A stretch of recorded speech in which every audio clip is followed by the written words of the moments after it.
Que la paix, dans la mesure du possible, soit sur chacun d'entre vous. Mandat d'arrêt international.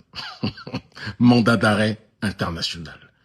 Quelle erreur stratégique, monumentale et fondamentale du camp néocolonial, qui, encore une fois, a visiblement quelques coups de retard, pensant naïvement que leur mandat d'arrêt aura une incidence sur ma personne, comme si nous n'avions pas déjà pris, depuis un certain temps, nos précautions dans ce combat géopolitique que nous menons contre les esclaves dociles de la plantation néocoloniale, néolibérale.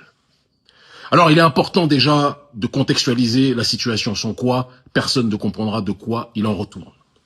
Je suis issu d'un pays qui se nomme le Bénin. Pays qui, depuis 2016, a été pris en otage par un prédateur économique absolu, qui dirigeait déjà économiquement le pays depuis très longtemps, car il s'était accaparé toutes les ressources de l'État, pendant que la majorité de la population vivait déjà dans des difficultés. Quand il a accédé au pouvoir, il est rentré dans une démarche de vendetta. N'oubliez pas que lui-même avait subi et vécu un mandat d'arrêt international en octobre 2012 pour tentative de coup d'État contre le président de l'époque, Yahya Boni, d'accord, et tentative d'empoisonnement et d'assassinat contre ce même président. Quand il est arrivé au pouvoir en 2016, Patrice Talon est rentré dans une vendetta politique et dans une accentuation du processus de spoliation des ressources de l'État, de prédation économique absolue, d'injustice sociale qu'il a érigée en religion, d'exclusion systématique de toute force d'opposition des scrutins majeurs aux élections. Au présidentiel, depuis que Talon a pris le pouvoir, il n'a jamais accepté que l'opposition puisse se présenter. C'est très important que l'on puisse quand même le rappeler. Patrice Talon a fait assassiner en 2019 et 2021 des centaines, plusieurs centaines de Béninois qui ne demandaient qu'une chose, le droit de pouvoir voter pour qui ils voulaient et non pas pour des candidats que le président Talon leur imposait. Parce que le peuple béninois souffre dans cette injustice sociale.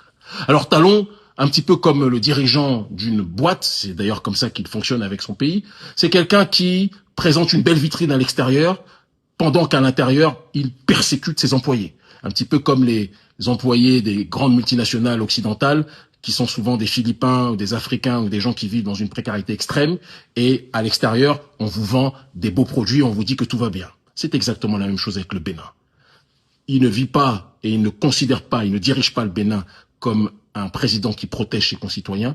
Il dirige le Bénin en voyant la population comme ses sujets, d'accord, ses soumis, qui doivent faire ce qu'il dit, se taire, sans quoi ils seront assassinés ou incarcérés en masse, comme c'est le cas depuis sa prise de pouvoir, ou poussés à l'exil.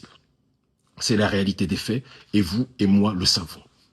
Talon, en plus de tout ce que je viens d'énoncer, a fait récemment un coup d'État constitutionnel. Il a violé la Constitution, même s'il a payé les hautes juridictions